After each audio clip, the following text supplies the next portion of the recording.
সবাইকে একটি সপ্তাহ পরে আমন্ত্রণ জানাচ্ছি শিকার অনুষ্ঠানে। আছে কি সত্য বলার সাহস? আমি খান মোহাম্মদ আছি এবং থাকবো আপনাদের সাথে পুরোটি সময়। বরাবরের মতো আজকেও আমাদের মাঝে এমন একজন অতিথি আছেন যে যিনি বলবেন তার সাথে ঘটে যাওয়া কিছু ঘটনা এবং উনি স্বীকার করবেন যে উনি কী করেছেন, যেটার জন্য অনুতাপ করছেন।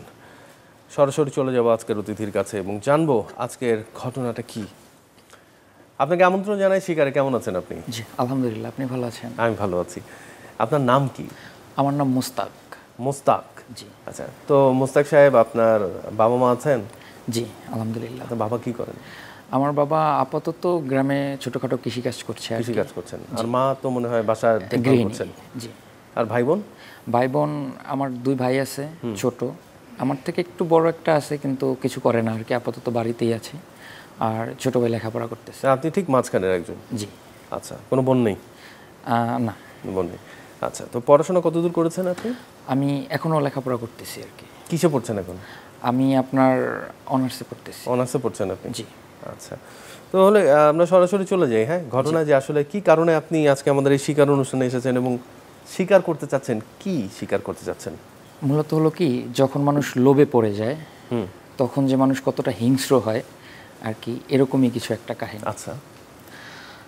আমরা আপনার রামপুরাতে থাকতাম, মানে এখনো থাকি, 4 জন।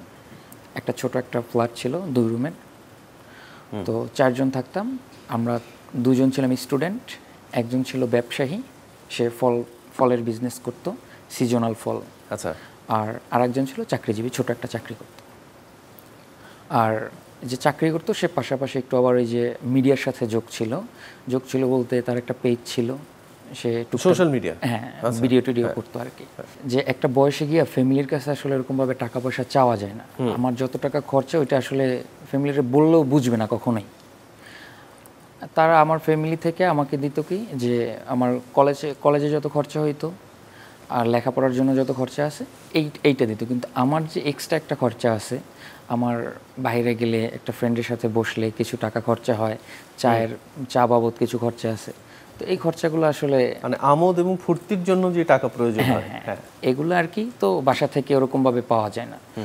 তো যেহেতু আমাদের কাছে একজন ব্যবসায়ী ছিল, তো একদিন রাতে আমরা সবাই বসে আর কি, রুমমেট সবার সাথে আন্ডারস্ট্যান্ডিং ভালো ছিল, তো একসাথে বসে আপনার আলোচনা করতেছি যে ভাই আমাদের তো আসলে কিছু করা দরকার, আমরা তো এরকমভাবে বসে আছি, ওরকমভাবে টাকা থাকে না, ঠিক আছে, টাকা না থাকলে মন মানসিকতাও ভালো থাকে না। তো সে বলতেছে কি যে তাহলে তোমরা একটা কাজ করতে পারো, যে তোমরা আমার সাথে ফলের ব্যবসা করতে পারো। ফলের ব্যবসা? Seasonal food? হ্যাঁ, সিজনাল ফুড বলতে তখন আমের সিজন ছিল আর কি। তো সে বলতেছে কি তোমরা আমের ব্যবসাটা করতে পারো, আর দেখলাম যে অনলাইনে ভালোই আমের বিজনেসটা ভালো হয়। হ্যাঁ, অনলাইনে ভালোই হয়, সবাই অনেকেই কিনে, এখনো কিনে। হ্যাঁ, অনেকে এখনো চলতেছে এটা। তো আপনার ওই কথা বলার পরে তো আমরা আসলে একটা চিন্তায় পড়ে যাই যে আসলেও তো আমরা তো দেখতেছি, আমরা যেহেতু সোশ্যাল মিডিয়া ঘাঁটতেছি, তো আমরা অনেক কিছুই দেখতেছি। তো তার কথার উপরে ভিত্তি করে বললাম যে তাহলে ভাই আপনি আমাদের কিছু মাল এনে দেন আর কি। তো ওরকম যে অনেক বেশি যে অ্যামাউন্ট ছিল এরকম না, ওই বাসা থেকে যা দিত অল্প কিছু টাকা জমায় আমরা 2 জনে, ওই যে আমার সাথে আর একজন স্টুডেন্ট ছিল, ও আর আমি কিছু জমিয়ে 8,900 টাকার মতো আমাদের কাছে ছিল। আচ্ছা। তো ওই টাকাটা দেওয়ার পরে সে আমাদের কিছু মাল এনে দেয়। আসলে যে কাহিনীটা এটা শুরু হয় আপনার 2022-এ। তখন আমরা যখন আম কিনি, তখন আপনার আম কিনি হলো 55-60 টাকা করে। আচ্ছা আচ্ছা, পার কেজি আর কি। হ্যাঁ, ওই সময় দাম অনেক কম ছিল, এখন তো আসলে দাম অনেক বেশি। তো ওই সময় আপনার 8,900 টাকার মতো ছিল, তো আমরা 8,500 টাকার আম কিনি আর 400 টাকা আমাদের হাতে রাখি আর কি, কারণ আমাদের তো একটা খরচা আছে। তো এরপরে ভাই আনার পরে আম আমাদের ক্রেট এনে দেয়, 2টা ক্রেট এনে দেয়। তো বলে যে 2টা ক্রেট শেষ করো, তারপরে আবার এনে দেবো, কারণ যদি বেশি আনি নষ্ট হয়ে গেলে তো আমাদের লস। তো আসলে ভাই আমাদের সাথে প্রথম অবস্থায় কোনো কিছু খারাপ কিছু করে নাই। 2টা গ্রেড না? হ্যাঁ, 2 ক্রেট। আচ্ছা। আপনার এক ক্রেটে আপনার ক্রেট হলো 2টা আছে, একটা হলো যে আপনার 25-26 কেজির একটা আছে, আবার একটা আছে 48-50 কেজি এরকম হয়। তারপরে আমরা একটা ছোট একটা পেজ খুলি। হ্যাঁ, খোলার পরে ওরকমভাবে মানে দূরের যে কাস্টমার এরকম আমরা পাচ্ছিলাম না। হ্যাঁ, আবার লাভও কম হচ্ছিল, যে পার কেজিতে আমরা 5 টাকা 10 টাকার উপরে লাভ নিতে পারতেছিলাম না, কারণ আমরা প্রোডাক্ট ভালো দিচ্ছিলাম কিন্তু বাহিরের লোক না পাওয়ার কারণে আমাদের নিজস্ব লোকের কাছে বিক্রি করতেছি। ধরেন আমার পরিচিত, আমি যে এলাকায় আছি ওইখানে 2জন পরিচিত আছে, বন্ধু বান্ধব এরকম ভাবে বিক্রি করা হয়, আমার আত্মীয় স্বজন, আমার যে বাইরের মানুষ খুব অনেক পরে যে আসে। হ্যাঁ, তো আপনার এরকম হওয়ার পরে একটা সময় দেখতেছি যে আমরা মোটামুটি একটা ক্যাশ করতে পারি, মানে আমরা এরকম আপনার প্রায় 3-4 মাসের মতো বিজনেস করার পরে মোটামুটি একটা ক্যাশ করি। যেরকম ধরেন ক্যাশটা 8,000-কে আমরা ধরেন 30-35-এ কনভার্ট করতে পারছি আর কি এরকম। তো এই পর্যায়ে যাওয়ার পরে আপনার ওই ভাই বলতেছে কি যে এবছরের ব্যবসা যেমনই হয়েছে সামনের বার আমরা অন্য সিস্টেমে ব্যবসা করব। তো অন্য সিস্টেমটা কি, তো ভাইয়ের কাছে জিজ্ঞেস করার পর ভাই বলছে যে আমরা এরপরে কাঁচা আম কিনবো। তো এই ব্যাপারটা নিয়ে যেহেতু আমরা স্টুডেন্ট, তো এই ব্যাপারটা আর কি মাথার ভিতরে অনেকটা ঘুরপাক খাইতেছে যে কাঁচা আম কিনলে যদি বেশি লাভ হয় তাহলে তো আমারই ভালো। আচ্ছা, তো বাইরে জিজ্ঞেস করলাম, তো ভাই কাঁচা আম কিনলে, কাঁচা আম তো সবাই খায় না, তো আমরা কি করবো এটা? পরে বলতেছে যে কাঁচা আম কিনবো কিন্তু পাকানোর ব্যবস্থা আমি করব। কাঁচা আম পাকাবে। আচ্ছা, তো আমি বললাম যে ভাই কাঁচা আম পাকাই ফেলাইবেন, এটাও কি সম্ভব? আসলে ব্যাপারটা আমরা এরকমভাবে তো জানি না, কারণ আমরা তো এই লাইনে নেই না। তো পরে বলতেছে এটা আমার উপরে ছেড়ে দাও, তোমাদের সাথে আমিও যোগ হব, ঠিক আছে? আর তোমরা একটা কাজ করো, মাঝখানে যতটা সময় আছে, কারণ আমের সিজন তো সব সময় থাকে না, মাঝখানে যতটা সময় আছে এই সময়ের ভিতরে তোমরা পেজটাকে গ্রো করো, ঠিক আছে? যেরকম আপনার ওই কিছু ফানি কন্টেন্ট দিয়ে, তারপরে কারণ আমার তো পেজটা আপনার 1 বছর বসেই আছে, মানে যতটুকু সম্ভব সাবস্ক্রাইবার বাড়াও আর কি বিভিন্নভাবে। এটাই। তো আমরা আসলে ওইরকম ওই তারপরে আপনার ওই পেজের উপরে অ্যাক্টিভ হয়ে যাই, বেশ কিছুদিন এরকম পেজ চালাই। তো আপনার এরকম করতে করতে সিজন ঘুরে গেল, নতুন করে সিজন আসলো। তো সিজন আসার পরে আপনার একটা পর্যায়ে গিয়ে আপনার ভাই কী করলো, আম কিনলো, কাঁচা আম, ঠিক আছে? বিভিন্ন মার্কেটে কোথা থেকে কিনলো আম? কোথা থেকে কিনলো? প্রথমে যাত্রাবাড়িতে, যাত্রাবাড়ি আপনার গেল, তারপরে মেরাদিয়া বাজার গেল, ওখান থেকে কাঁচা আম সংগ্রহ করলো। হ্যাঁ, মানে বিভিন্ন কাঁচা আমের দাম কি অনেক কমে কিনেছেন আপনারা নাকি? অনেক কম, অনেক। যেরকম ধরেন আপনার 2023-এর কাহিনী, তো 2023-এ আপনার কত আমের দাম চলছে 65-60 টাকা, আমরা কাঁচা আম কিনছি 35-40 টাকা, মানে হাফ দামে একদম। আচ্ছা, তারপরে কিন্তু মানে মোটা সোটা আমগুলো কিনেছেন নিশ্চয়ই? হ্যাঁ, মানে দেখলে মনে হবে যে না আমার একটা নিয়ে খেতে হবে এরকম আর কি। আচ্ছা, তো আপনার কাঁচা আম কিনি, কাঁচা আম এমন কাঁচা যে ধরেন আপনার বোট বাংলায় পরে বোট থেকে আপনার কষ পড়তেছে এরকম কাঁচা। কারণ ওই যে আপনার সিজন শুরু হলে যে কাঁচা আমগুলো আসে, ওই কাঁচা আমগুলো আচার বানানোর জন্য, তারপরে কিছু লোক আছে শখ করে খায়, এই কোয়ালিটির আমগুলো আমরা আসলে সরবরাহ করি। কারণ একটা পর্যায়ে গিয়ে কিন্তু আপনার যখন আম পাকার সময় হয় তখন কিন্তু আমের দাম এমনি বেড়েছে নরমালি স্বাভাবিকভাবে। তারপর আপনারা আমগুলো কিনলেন, কাঁচা আমগুলো? আমরা কিনতে কিনতে আমরা ওই টাকা, আমরা যে টাকাটা আর কি করছিলাম, ওই টাকাটা কিন্তু আমরা খরচা করি নাই, আমরা কিন্তু ওই টাকাটা 1 বছর রেখে দিই, আরও সাথে কিছু যোগ করি, আমরা প্রায় আপনার 60,000-এর মতো টাকা দেই, আর ওই ভাই আরও দিয়ে টোটাল 1 লাখ টাকার মাল আমরা কিনি। তো আচ্ছা, তো যখন 1 লাখ টাকার মাল কিনি তখন আমরা একটা ছোট্ট একটা রুম নিই, যেটা একদমই অন্ধকার, মানে দিনের বেলায় ঢুকলে মানুষ ভয় পাবে, এতটা অন্ধকার, মানে ওখানে গোডাউন হিসেবে নিলেই এনাফ, এটাই ঠিক আছে, আর কিছু না। আচ্ছা, ওখানে কেউ থাকতে পারবে না। তো আসলে তখন আমার মাথায় একটা প্রশ্ন আসছে, তবে আমি করিনি, কারণ তখন আমার টাকার নেশা জমে গেছে। কি প্রশ্ন ছিল? প্রশ্ন ছিল যে ভাই আমরা এরকম বদ্ধ করে আমরা কেন রাখবো? আচ্ছা, এটা একটা কোশ্চেন। হ্যাঁ, তবে মানে এটা আমার মাথায় ছিল, তবে আমি বলিনি, কারণ তখন আমার মাথায় ছিল টাকার নেশা। তারপরে কি হলো যে বদ্ধঘর নিলেন, আমগুলো রাখলেন? তো ওখানে রাখার পরে আপনার ভাই বলতেছি কি যে তোমার আমি 2 দিন সময় নিব, এই সব আম পেকে যাবে, ঠিক আছে? হ্যাঁ, তোমরা বেচা কেনার ব্যবস্থা করো, কীভাবে বিক্রি করবো এটা তোমরা চিন্তা করো, কিন্তু আম তোমার 9 ঘন্টার ভিতরে ফুলফিল পেকে যাবে। আচ্ছা, তখন কিন্তু আসলে মানে ওইরকমভাবে মাথায় ছিল না যে আম আমার 8 ঘন্টার ভিতরে পেকে যাবে, এটাও কি সম্ভব? যে আমের বোটা ভাঙলে কষ পড়ে সে আম 8 ঘন্টায় কীভাবে পাকে? কি দেখলেন তারপরে? পরে আপনার বড় ভাই ছোট এরকম একটা কাপ, এর থেকে ছোট হবে একটা কাপ, ভেষণ তো চিনেন? ভেষণ, হ্যাঁ, ওই যে আমরা আলুর চপ পেঁয়াজু ভাজার জন্য যে ভেষণ, সেম কালারের একটা মেডিসিন, কার্বনেট, হ্যাঁ, ক্যালসিয়াম কার্বাইড। জি জি। হ্যাঁ হ্যাঁ। তো ওইটা আপনার এতটুকু যে ছোট চায়ের কাপ আছে, হ্যাঁ। ওই চায়ের কাপের ভিতরে অর্ধেক কাপ কার্বাইড অল্প একটু পানি দিয়ে গুলে, গলানোর পরে আপনার ওই যে আম রাখছে, যে ঘাটি করছে, ওই আমের মাঝ বরাবর রেখে দেয়। রেখে দেওয়ার পরে আপনার কি করে আবার আরেকটা কাপে অল্প একটু গুইলা ওটা মানে সব জায়গায় ছিটিয়ে দিছে আমের উপরে, অল্প, বেশি একটা না। আপনার পরিমাণটা যদি ধরতে যান তাহলে 2 থেকে 3 গ্রাম হবে, এতটুকু পরিমাণ 2 কাপে। এটা করার পরে সব কিছু আপনার সব জায়গায় ছিটিয়ে দেওয়ার পরে ত্রেপল আছে না, ত্রেপল, হ্যাঁ, ত্রেপল দিয়ে একদম ঢেকে দেয়। ধরেন এমনভাবে ঢাকছে যে হাওয়া ঢোকার কোনো সিস্টেম নেই, বাতাস কোনোভাবেই লাগতে পারবে না। মানে মাঝখানে কাপটা রেখে চারিপাশে আমগুলো রেখে, হ্যাঁ, তারপর পুরোটাকে ত্রেপল দিয়ে ঢেকে দেওয়া। জি, একদম প্রপারলি। এটা আপনার আমরা করি হলো যে আপনার যেদিন করি আর কি, টাইমটা ছিল দুপুরবেলা। দুপুরবেলা আমরা এই কাজটা আসলে সম্পূর্ণ শেষ করি।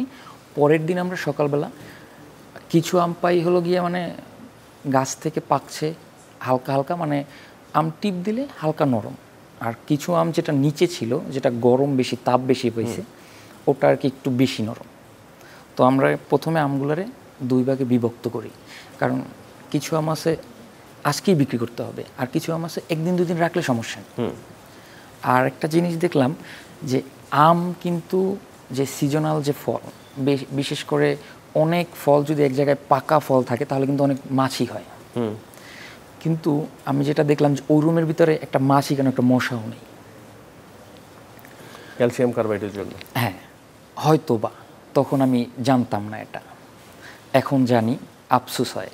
তো ব্যাপারটা কি জানেন যে আপনি যখন ওই ঘরের ভিতরে যখন আপনি পানি দিয়ে যখন ক্যালসিয়াম কার্বাইডকে যখন আপনি ভেপোরাইজ করা হয়, তখন সেটা অ্যাসিটাইলিন গ্যাস নির্গত করে। এই অ্যাসিটাইলিন গ্যাস কিন্তু খুবই ক্ষতিকারক আমাদের শরীরের জন্য, এবং এমনই ক্ষতিকারক যে এখানে যারা মানুষের মতো বুদ্ধিও রাখে না, মশা মাছি, তারাও আসে না, কিন্তু সেটা আমরা খাই। হ্যাঁ। তো তারপরে কি হলো, যখন পাকাগুলো আলাদা করলেন এবং হালকা পাকাগুলোকে আলাদা করলেন? তো পরবর্তীতে আপনার কি করলাম, আমরা আবার পেজের দিকে মুভ করলাম, এই আমগুলোকে নিয়েই পেজের দিকে মুভ করলাম। আমরা আবার কি করছিলাম, আমরা কিছু গাছ পাকা আম আনছিলাম ডাল সহ, কারণ বিজ্ঞাপনের জন্য। ডাল সহ? হ্যাঁ।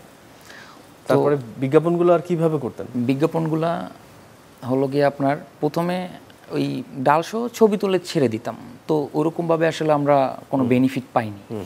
তো যেহেতু আমাদের সাথে একজন মিডিয়ার লোক ছিল, সোশ্যাল মিডিয়ার লোক, তো আমাদেরকে বলতেছি কি যে তোমরা যেহেতু এত টাকা খরচ করে বসে আছো, তাহলে আমার একটা বুদ্ধি শোনো, যে আমরা একটা কাজ করি, আমরা ঘুরতে যাই, রাজশাহী যাই, ঠিক আছে? তো ওইখানে গেলে আমরা একটা কাজ করি যে একটা বড় করে একটা ভিডিও করি, আমার পেজ আছে, তোমার পেজে ছাড়ার পরে আমার পেজে না হলে আমি করে দিব, তোমার শেয়ার করে দিব। আর আমার কিছু ভাই ব্রাদার আছে বড় বড় পেজ, ওদের সাথে কন্ট্যাক্ট করে ওদের কিছু টাকা দিলে ওরা পেজটাকে তোমার করে দিবে, প্রমোট করে দিবে। তো যেই কথা সেই কাজ, আমরা এখানে রাজশাহী চলে যাই 2 দিনের ট্যুরে। আর তখন এমন একটা অবস্থা হয়েছে যে কলেজ লেখাপড়া ওটা মাথায় ঢুকতেছে না, কারণ আমি টাকা নষ্ট করে রাখছি, এখানে খাটাই রাখছি টাকাগুলো তো উঠাইতে হইব, আমার লাভ লাগবে। আমার বড় মানে ওই সময় আমার চিন্তা ছিল কি যে আমি কি করতেছি ওইটা না, আর বেসিক্যালি সেটা বুঝছি। আপনারা ওখানে যেয়ে তারপরে বিভিন্ন গাছের সাথে কি ওরা শুট করছেন আপনি? হ্যাঁ হ্যাঁ হ্যাঁ, আমরা শুট করছি। তারপরে হলো গিয়ে আপনার ওখানে আবার ওই এলাকার কিছু মুরব্বীদের ধরছি, ঠিক আছে? প্রথম আমাদের টার্গেট ছিল কি যে হুজুর কোয়ালিটির, স্টুডেন্ট কোয়ালিটির, মুরব্বী কোয়ালিটির, হ্যাঁ। তো এই কিছু আম কিনে তাদেরকে খাওয়াই এবং তাদের থেকে কিছু বক্তব্য নেই যে আমাদের আম কেমন, ঠিক আছে, এইরকম আর কি। তারা ভালো রিভিউ দেয়? হ্যাঁ, খুব সুন্দর রিভিউ দেয়। আমরা বললে আমরা যেমনটা বলছি ওরকমই দিছে, কেউ দ্বিধাবোধও করে না যে আমি এটা কেন দিব, কারণ তারা ভালো আমি খাওয়াইছেন আপনারা? হ্যাঁ, তখন আমরা ভালো খাওয়াইছি। আর প্রথম অবস্থায় যখন আমরা বিজনেস শুরু করি তখন আমরা ভালো আম দিছেন আপনি? জি। এটা পরের বছরের ঘটনা, যখন ক্যালসিয়াম কার্বাইড আপনারা পাকিয়ে বিক্রি করছেন? জি। হ্যাঁ। তো আপনি কি খেয়ে দেখেছিলেন? হ্যাঁ, তখন তো আমি কিছু জানতাম না। আচ্ছা। মানে এই মেডিসিনের যে কতটা ক্ষতিকারক এটা আমি এই বছরে জানতে পারি। তো আপনার এরপরে আমরা বিজ্ঞাপন করার পরেই আমার যে ভাইটা ছিল সোশ্যাল মিডিয়ার, ও শেয়ার করে আরও 4-5টা পেজের সাথে ভালো ভালো মিলিয়ন ভিউস আছে এরকম পেজের সাথে এই কন্ট্যাক্ট করার পরে ওদেরকে আমরা মোটামুটি 8-9 হাজার 10,000-এর মতো দেই আমরা, সব টোটাল মিলিয়ে, মানে আমরা সোশ্যাল মিডিয়ার পিছনে 10,000-এর মতো খরচ করি। তো আমাদের পেজটা খুব ভালো গ্রো করে। আচ্ছা। আর আমাদের সেলও বেড়ে যায়। যখন আমরা 30 টাকার আম কিনি, কেনার পরে আমরা 70 টাকা বিক্রি করতেছি, 75 টাকা বিক্রি করতেছি, তো তখন আমাদের কি পরিমাণ, হিউজ পরিমাণ লাভ। ডবল। হ্যাঁ, আমরা 1 লাখ টাকার আম বিক্রি করলে আমরা 2.5 লাখ টাকা তুলতে পারতেছি। আর আমাদের প্রথম চালানের আম আমরা 15 দিনের মাথায় শেষ করে দিই। 1 লাখ টাকার আম আমাদের 15 শুধু দিনে একটা বিষয় যে এই ক্ষেত্রে আপনি কি কখনো প্রশাসন কি আপনাদেরকে ধরেছিল, পরে খবর পেয়েছিল কোনো কারণে? এরকম ভাবে আসলে খবর পায় না, তবে ব্যাপারটা আমি যখন টিভি চ্যানেলে দেখতে পাই, আমি টিভির নামটাও বলতে পারি, সময় চ্যানেলে এটা দেখায় আর কি।